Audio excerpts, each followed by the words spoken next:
So, Steve, should I take the toasted almonds out of the oven? No, I don't think so, Karl. That oven doesn't like you, it only likes me. What do you mean the oven doesn't like me? Well, every time you go to take something out of the oven, you burn yourself. Don't be ridiculous. You talk as if the oven has a mind of its own.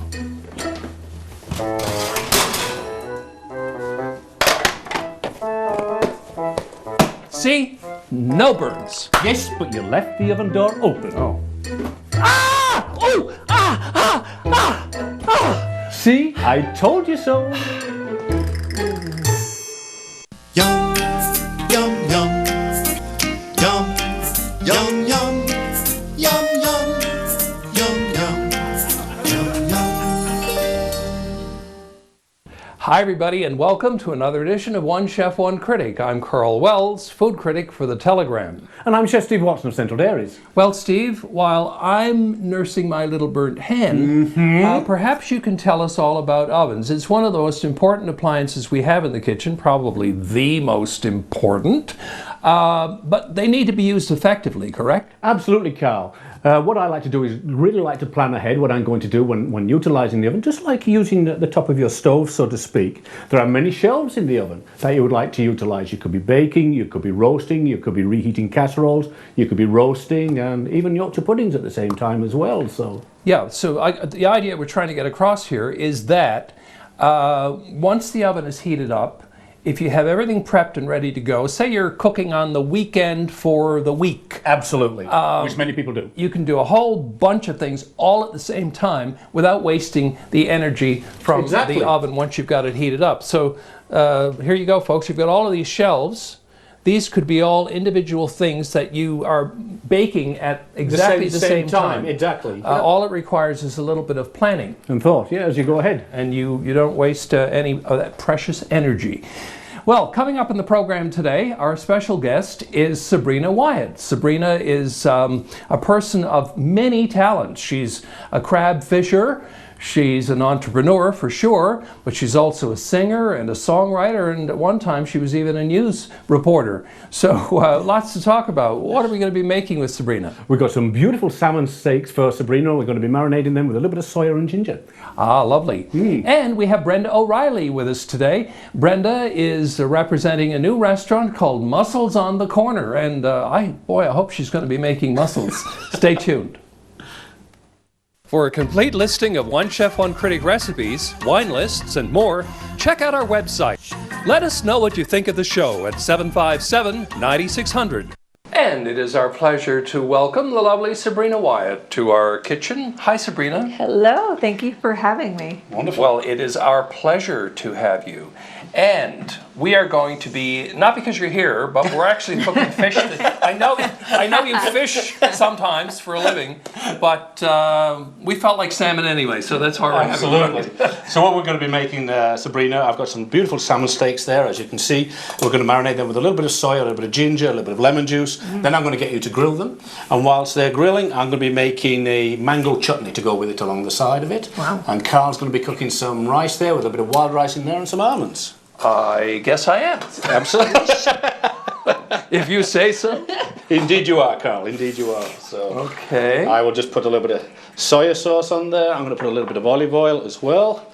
And then we'll put a little bit of ginger, and then away we go to the races, so to speak. So it's kind of an Asian flavored salmon. Indeed it is, Karl. Indeed it is. I love ginger. Oh, I was me told too. that ginger is so good for you, and it's like an anti-inflammatory, and I eat it every day in something. Yeah, it certainly is good for you. You taught me one thing. You wrote, when I bought your guys' book, you signed it, and you wrote something, and it says "clean as you go." Clean as you go. And that is my that's like my mantra now. That I love it. I just feel so organized when I cook. And Perfect. That's really good to hear. So there's something I had to get out of the way right off the get-go, as Larry King would say. Is it true that you have a pet pig? I do, Willie Nelson. Willie Nelson, okay. Yes. And is it also true that he's like 150 pounds? Well, that's not true. He's more like 250. Oh, no. Are you serious? He came with the money back guarantee that he'd be no more than 20 pounds. I got him from Texas. And he's definitely between 200 and 300 pounds. Oh, my goodness. And I love him. I absolutely love him. And you call him Willie Nelson? I call him Willie Nelson, yes. Now, please don't tell me he's like in the house with you. Yeah, well, he loves the garage. Last year or so, he's loving the garage, but he loves hanging in front of the fireplace. And he's got his own like rugs and silk rugs and stuff in the garage. He's a diva. He's a diva pig. And he's got his little sandbox and his little memory foam mattress in the. Wow. Yeah. Obviously, Wow. I don't have kids. Wow. I know. I'm now one of. I never wanted to be one of those people that treated their pets like kids. The most pampered piece of pork on the planet. So my next question is, I guess you don't eat pork. I don't. I'm going to suggest you don't touch those yet. Oh, okay. Because if you try to turn them now, they're going to tear. Okay. Because you have to get nice, good, solid grill marks on them before you, and it's probably better to actually flip them with this one when the time comes. Okay. Well, I'll just stay put. Yeah. So they're not gonna. I've never cooked on a grill. You haven't? No. This is neat. Okay. Well, there's a first time for everything, Okay. and consider this a cooking lesson. I love it. It is. It is. Now, when you were really young, you recorded a song, and it was called Something Over Again. Well, all over over again. again. Yes, all and over is again. it true that it made it to the American charts? It did. It did in 2011. Wow. And it was in the AC Top 40. So Okay. yeah, that was quite a surprise. 2011. Yeah. So it wasn't that long ago. No. Oh, cool. Okay. I thought you were just calling me young. Well, you are young. You I are thought you were young. giving me a You compliment. are. You're just a sweet. You're just a sweet young thing. Yeah. Yeah, so that was my producer Mike Burkowski and I co-wrote Okay. that song, and yeah, that was a nice little treat. So that was pretty cool. It was, yeah. Okay. Yeah. So do you write much of your own stuff? I write all of my own stuff, and I mean, I've been writing. I always say I was writing songs before I could actually print or write. So that's something that's always come very naturally to me, and it's just in the last 5 or 6 years that I've started doing that as a second career or third career. So we can come back to the music in a minute, but is it true that at one point you started a newspaper called Off the Rock out in Edmonton? No, yes, Off the Rock. I started it in Toronto. Oh, okay. But I ended up moving back to St. Carol's and publishing it from my parents' basement. Really? Yes, because of cost and all that stuff. Yeah. And it was a newspaper to keep those of us who lived still in Newfoundland and Labrador, and those of us who moved, whether it was Ontario or Fort Mac or wherever the else. lines of communication open. Keeping us all connected. Keeping us all connected, yeah.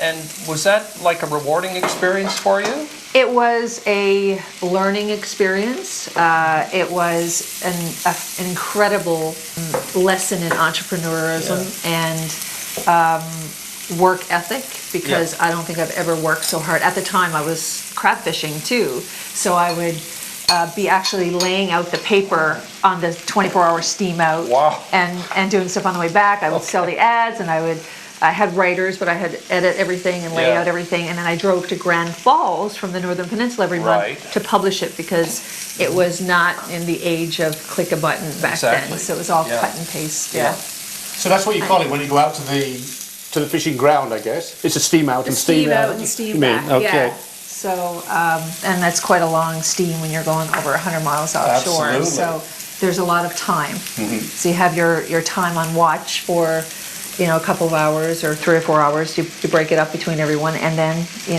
there's nothing to do but sleep and write. Well, and write. So how is it that you ended up buying a crab boat? Like, how did that happen? Well, That's because you were like in your 20s, right? I was, and I was the least likely of any girl on the Northern Peninsula to go fishing. Right. It was not something I had aspired to be. I had the newspaper, and obviously that was in need of some money. Yeah, I was, as you know, any business, it's not easy. So at the time, my father's youngest brother, they had a crew of all brothers, and his youngest brother was leaving to move away. So he needed a crew member, and he just came to me. There was no big discussion or big speech. No. He was, I said, Dad, do you have someone to replace Uncle Dave? He goes, yeah. I said, who? He's like, you. I said, me? And it was as simple as that. I said, well, do you think I could do that? He's like, yeah, I know you can. And I went out and I fell in love with it. And little did I know I went out for money, but I just absolutely fell in love, and I love the idea of being on deck with my uncles and knowing that, you know, to be the first woman in, you know, a line of, in the family line, to be able to have the privilege of doing this, you know, was not lost on me either. So Motion sickness doesn't. knock on wood. Yeah. Not yet. Not so far. Well, so I would never be able to survive on a fishing boat, ever. I get sick just standing on a deck on a boat in the harbor. And he does.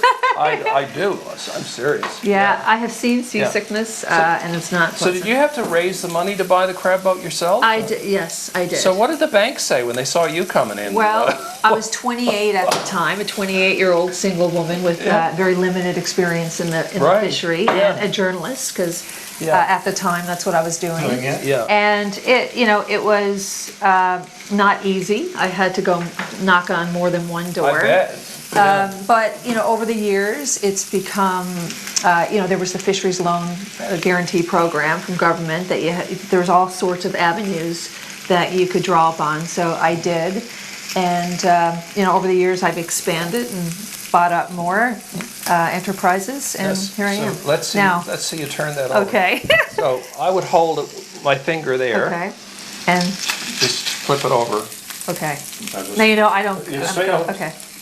There you go. Hey! That's nice. Oh wow! Oh, that's That's an excellent grill job, mark. actually. That's Wow. a very well, good thank job. you. Now you're going to be a restaurateur. I know. You can go ahead and I do the can rest on try. your own now. I'm going to get a bottle of wine. Okay.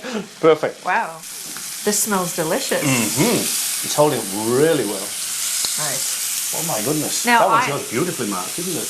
Of all the things I've done, cooking is not my forte. It is the one thing.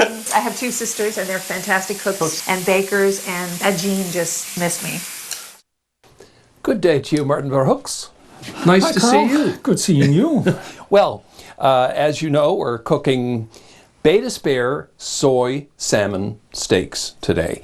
And Sounds delicious. I would like you to provide me with some selections to go with this. And I shall do that. Now, the first wine that I picked is a wine from Portugal. It's a Vinho Verde called Teixeiro. And it retails for about $16. It's great acidity. So Yes, it that's a would- very fresh tasting. It's very fresh wine, isn't it? tasting. Yeah. It's lovely. Goes, of course, great with a fish dish. The second wine that I chose is from a whole different area. This is from Georges Michel. It's a Sauvignon Blanc from New Zealand. But he's a French winemaker, so it is very French in style. That's right. So I actually interviewed him once. you interviewed him. Sorry, He's yes. he's an excellent Yes, winemaker, and yeah. the wine is perfect. It's a beautiful Sauvignon Blanc, Yeah. so it's good fruitiness, and of course goes great with the fish dish as well. Now, for those people who would like a red wine with Yeah. the salmon steak, that would work as well if you have low tannins and good fruit in your red wine. Right, okay. And this one is a Passion de Bobal. The grape variety is called Bobal. It's from Spain. And it has it's low tannins, great fruit. It's a perfect wine with this dish. Well, I frequently enjoy red wine with salmon. But today, and for our guests, I think I will choose a white. And I am going to go with Georges Michel. Absolutely, good choice. Yeah. Well, thanks very much, Martin. Thank you Nice very to much, see you. Karl. Now, I think Sabrina did a wonderful job of grilling that salmon. Look at those wonderful grill marks there. Okay, perfect. And now a little bit of our mango salsa to the side. Voila, nice. And let's go and join Karl and Sabrina in the dining room and see what they think. And there we are, some wine to go with this beautiful looking salmon. My goodness, those grill marks, they're like just hitting me in the face. They're so beautiful. You did such a great job with them, Sabrina. Oh, thank you. I had good direction. Now let's see how this tastes. I'm going to just dig in here.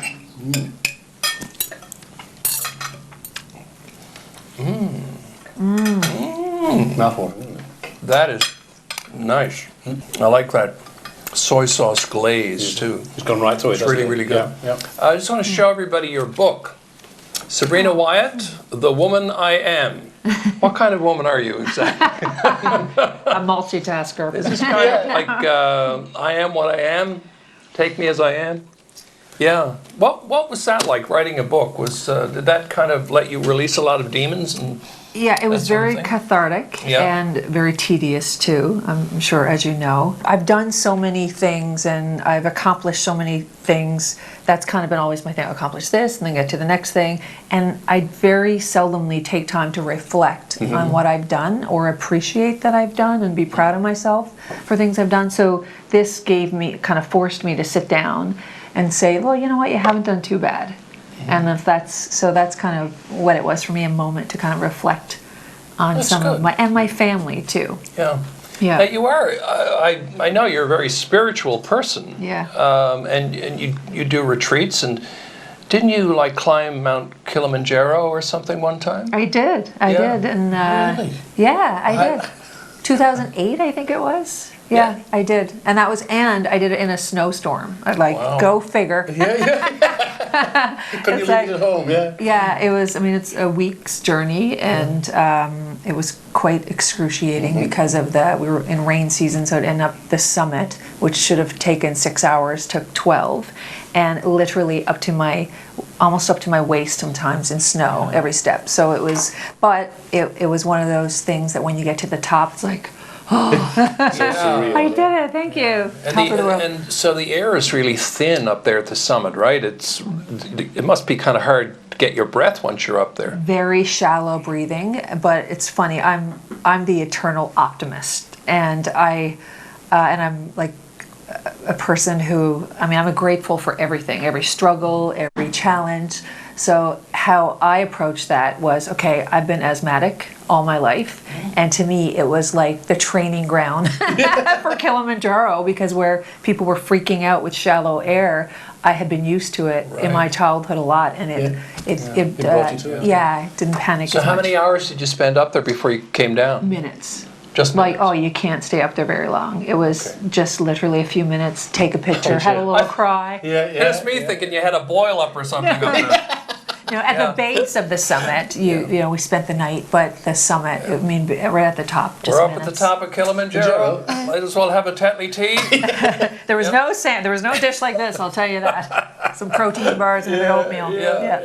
Just quickly before we go, you had a stint as a reporter on NTV. Do you miss television reporting? I do. I miss the connection with people. Yeah. And I think that's somewhere in my future, not reporting, but somewhere in television. doing more television. I do. I love television, so thank you And for you've done- having me on your you've done- show. I know you did a fitness show, and you did another one called Sabrina's Blazing Saddles. Yeah, right? Blazing Trails. Blazing Saddles. All Sorry. same. That's a whole other one, isn't it? Yes. That's coming up Yeah. next. No. Okay. Yeah, and but I do love television, Yeah. and I love people, and I love connecting with people. So Well, and it's been a joy having you on the show, and we can tell that you love people, and you're a lovely person yourself. Thank you, Sabrina Thank Whyatt. you. Cheers. And coming up next, we will be with Brenda O'Reilly, who's going to be making a mussels dish.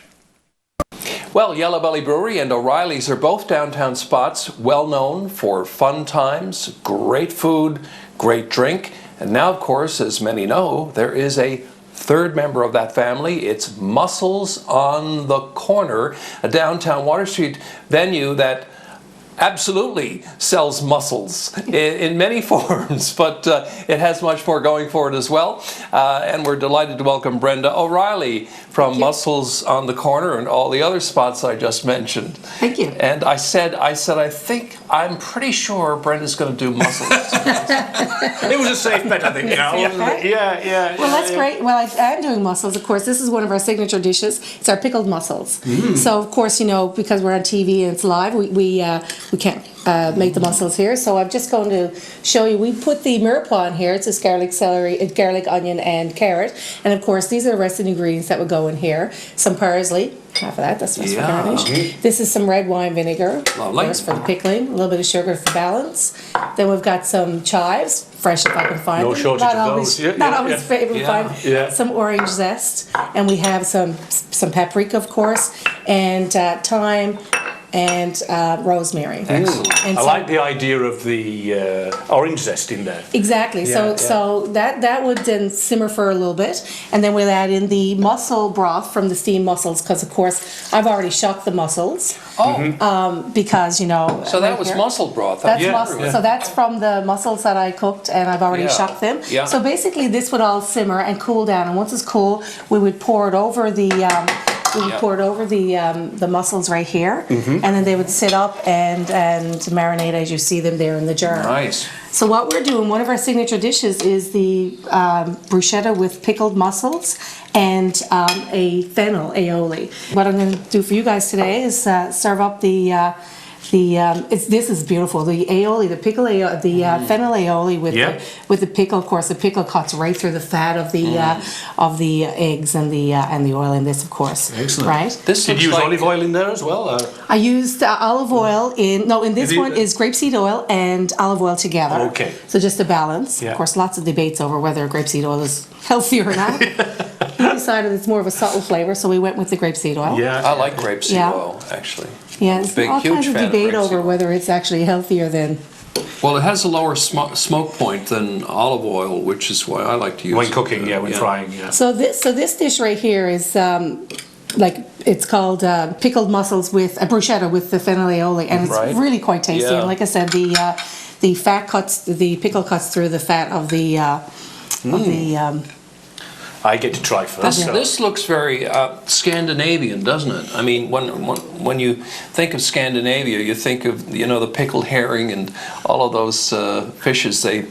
Pickle things, as you know, you're a great foodie, is really popular right now in all restaurants around the That's world. right, yeah. And of course, this is one of our signature dishes. When you sit at the bar at Mussels on the Corner, this is what we serve as our bar snack. Okay. We have a skewer of the pickled mussels in our Caesar cocktail. Oh, really? Yeah. Excellent. So everything about the mussel, of course, Newfoundland mussels are organic, and I think way better than PEI mussels in my opinion. Plumper, sweeter, maybe because the water is a little colder. I'm not quite sure exactly, but the fact that they're 100% organic, it makes them really unique. Okay, I'm just going to taste. Actually, I'm going to pick off the pickle and taste it, or the Pickled Mussel. mussel. That's nice. Yeah, it's nice, eh? I like that. And the salted orange is nice in there too. It is Yeah. there. Yeah. Very subtle, but a very nice touch. Yeah. So, just tell us a little bit more about the restaurant, Mussels on the Corner. What other dishes do you do?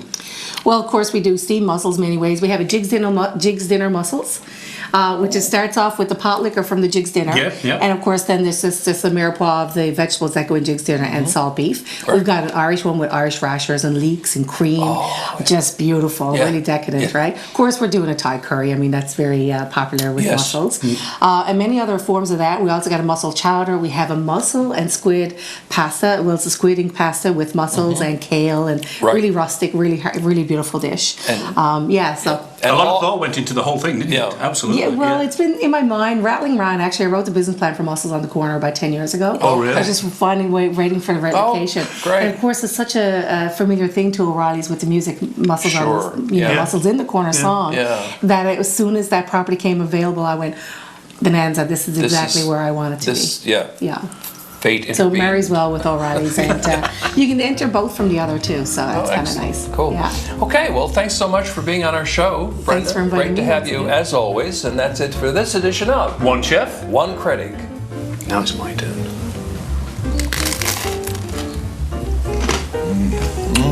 Well known for fun times, great food. Take three. Another member of that family, it's the restaurant. Stop laughing, Jake.